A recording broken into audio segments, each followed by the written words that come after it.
उत्तर प्रदेश सरकार में जल शक्ति कैबिनेट मंत्री स्वतंत्र देव सिंह रविवार को मुजफ्फरनगर के श्रीनगर गांव स्थित सिद्ध पीठ मंदिर पहुंचे।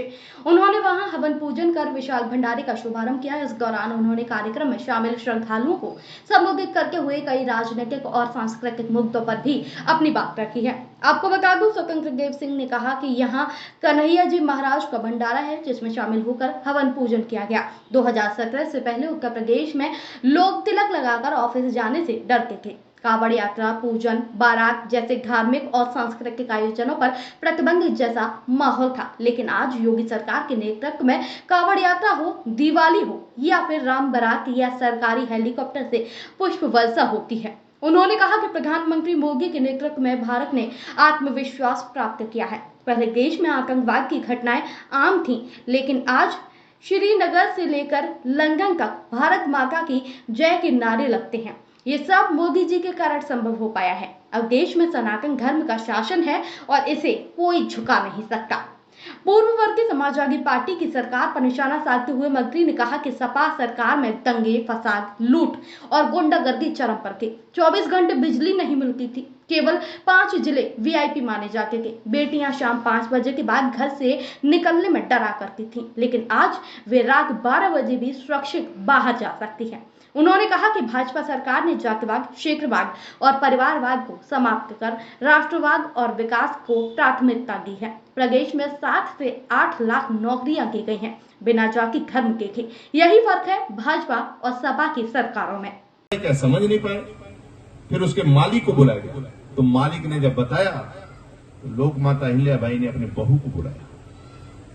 बहू को बुलाकर पूछा, बहू जानती नहीं थी कि इसके पति का मामला, मेरे पति का मामला। बहू से पूछा अहिल्या माता ने कि बेटा, यदि मौत किसी को कोई मार देता है तो मौत का सजा क्या है? उसकी बहू कही हुई मौत का। अहिल्याबाई होलकर ने, पुण्य श्लोक माता अहिल्याबाई होलकर ने अपने बेटे को फांसी का सजा सुना दिया। और मित्रों, जब फांसी होने वाली थी तो गौ माता फिर प्रकट हुई, उसने माफ करवाया। 3 बार प्रकट हुई, फिर माफ हुआ फांसी। लेकिन बाद में युद्ध में बेटा मारा गया, पति मारा गया और अकेले 30 साल तक शासन किया। और हिंदुस्तान के मंदिरों को कल्पना करो, मुगलों ने जिस समय मंदिर तोड़वाया, केदारनाथ, बद्रीनाथ जाने का रास्ता नहीं, कैसे लोक माता पैदल या किस प्रकार 300-300 किलोमीटर पैदल जाकर इस मंदिरों का जीर्णोद्धार करवाया होगा। कल्पना करिए, उस देश के हम लोग हैं। बहुत लोगों ने तपस्या तप किया है मित्रों, तब इस टेंट के नीचे बैठे हैं। और आपका भी दायित्व बनता है, आपका दायित्व बनता है आने वाली पीढ़ी, हमारे नाती पोते भी सुखी रह सके इस राज्य के अंदर। इसलिए राजमाता कोई बावड़िया, कोई नदी, कोई पोखरे, कुएं भी जिंदा रखी और वृक्षारोपण रखाया। उनके राज के अंदर जो भी पैदल जाता था, पानी की व्यवस्था और वृक्ष की व्यवस्था, छाया ले सके, बैठ सके, इसलिए पूरी व्यवस्था थी मित्रों। इसलिए आपसे भी निवेदन करता हूं, जहां भी ये बोतल मिलता है पानी का, एक घूंट पीकर छोड़ा मत करिए। ये पूरा बोतल अपने साथ रख लिया कि गाड़ी में, जब तक पानी समाप्त न हो जाए तब तक फेंका न करो मित्रों।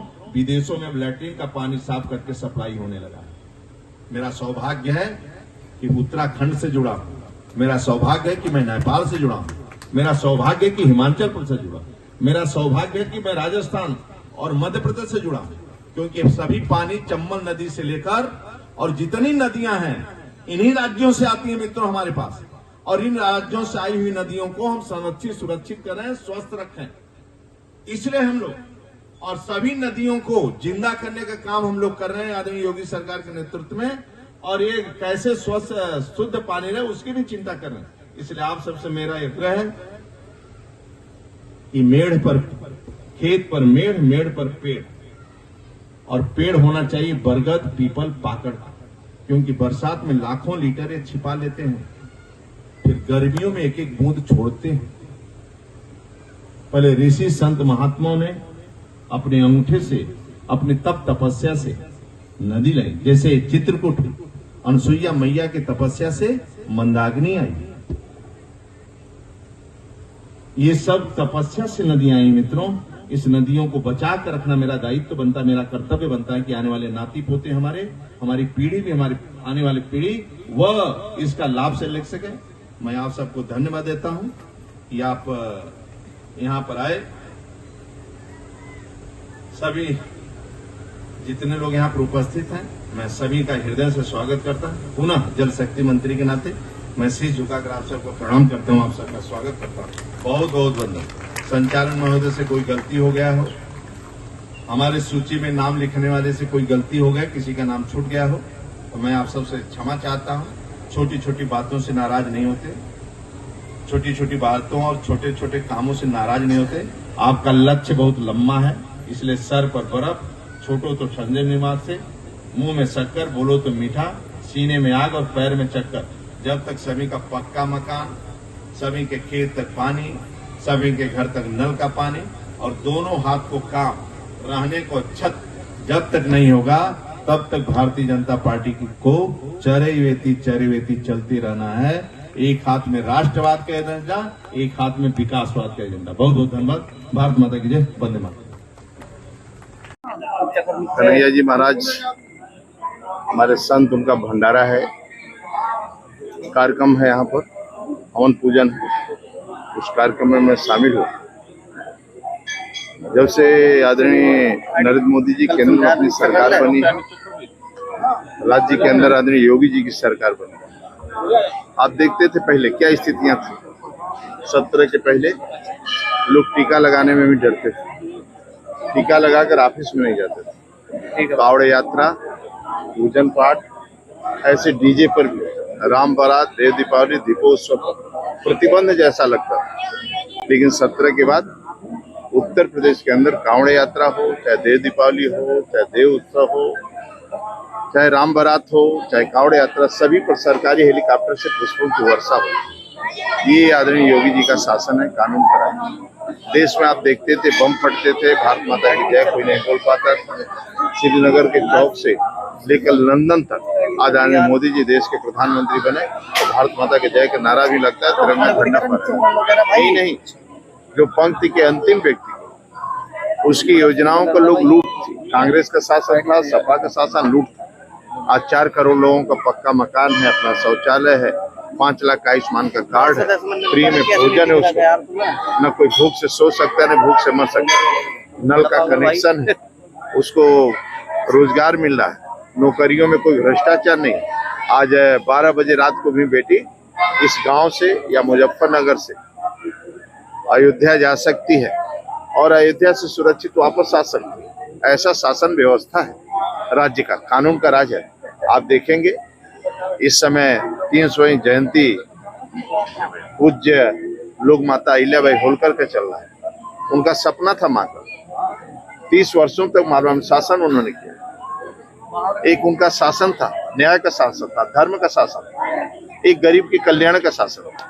आदरणीय मोदी जी, आदरणीय योगी जी आज उसी शासन पर, धर्म के आधार पर उन्होंने मंदिरों का जीर्णोद्धार और निर्माण करवाया जो आक्रांताओं ने तोड़ा था। चाहे काशी विश्वनाथ का मंदिर हो, उज्जैन का मंदिर, आज आदरणीय मोदी जी भी उन्हीं सभी मंदिरों का कॉरिडोर बन रहा है, जीर्णोद्धार और मंदिर का निर्माण भव्य दिव्य हो रहा है अयोध्या। तो आज लगता है कि आज देश के अंदर अपना शासन, सनातन धर्म का झंडा अब कोई नीचा नहीं दिखा सकता। इसलिए आज ऊंचा है, लहर रहा है और इस झंडे के नीचे सबका साथ, सबका विकास और सभी का विश्वास लेकर, सभी धर्मों का सम्मान के साथ सभी को आगे बढ़ाने और सभी गरीबों को सेवा करने का भारतीय जनता पार्टी काम करती है। जब सत्ता में आते हैं, अखिलेश यादव लगातार सरकार पर हमलावर है, छोटी छोटी बातों को लेकर ट्वीट करते हैं। तो आप मुजफ्फरनगर देखें, आप सपा के शासन में दंगा फसाद, गुंडागर्दी, न 24 घंटा लाइट आती थी, न बिजली। 5 जिले PIP थे, इधर रामपुर, उधर इलाहाबाद। आज आपको लाइट मिल रही है, सुविधा है, कोई आपस में लड़ नहीं रहा, कोई दंगा नहीं है। गांव में लोग शांति से रह रहे हैं। बाहर भी बेटियां 5 बजे शाम को अब पहले निकल नहीं पाती थी, आज 12 बजे रात को अपनी माँ के साथ शादी समारोह में जा रही है। एक शांति सुख। सपा वालों को जब सत्ता में आए उन्होंने लूट मचाया, खसोट रहा, एक वंशवाद की राजनीति है। और आज भारतीय जनता पार्टी में न जातिवाद, न क्षेत्रवाद, न व्यक्तिवाद, न परिवारवाद, न वंशवाद, एक ही हाथ में, एक हाथ में राष्ट्रवाद का एजेंडा, एक हाथ में विकास का एजेंडा। आप देखेंगे 7-8 लाख नियुक्तियां हुई राज्य के अंदर, कोई जात नहीं देखा गया, न कोई मंत्री का पर्ची देखा गया। ईमानदारी से नियुक्तियां हो रही, ईमानदारी से विकास हो रहा है। आज किसी वार्डों में चले जाइए, 200 मुसलमानों का पक्का मकान होगा तो गरीब हिंदुओं का होगा। सभी आयुष्मान का कार्ड सभी धर्मों का होगा। जो गरीब हैं उस गरीब रेखा के नीचे आते हैं वो सभी पात्र हैं। इसलिए हम ये सब नहीं देखते। सपा कांग्रेस के शासन में केवल लूट और खसोट, इसके अलावा कोई काम नहीं। भाजपा नेताओं की बहुत सारी सोशल मीडिया पे। देखिए, भारतीय जनता पार्टी का अपना आदर्श है। भारतीय जनता पार्टी, हमारे पूर्वजों ने बहुत तप और तपस्या किया है। डॉक्टर श्यामा प्रसाद मुखर्जी जी, देश के गौरव अटल बिहारी वाजपेयी, आज आदरणीय नरेंद्र मोदी नेतृत्व कर रहे हैं, राज्य के अंदर आदरणीय योगी जी नेतृत्व कर रहे हैं। आप देखेंगे हमारा जितना पूर्वजों का इतिहास हमारे, आज तक उनके ऊपर कोई दाग नहीं लगा सकता। हमारी विचारधारा, हमारी कार्य पद्धति सभी को आगे बढ़ाने का है और सभी गरीबों को सम्मान मिले। अपनी राय हमें कमेंट बॉक्स में ज़रूर दें। ऐसे ही लेटेस्ट अपडेट्स के लिए हमारे चैनल रॉयल बुलेटिन को लाइक, शेयर और सब्सक्राइब करना ना भूलें।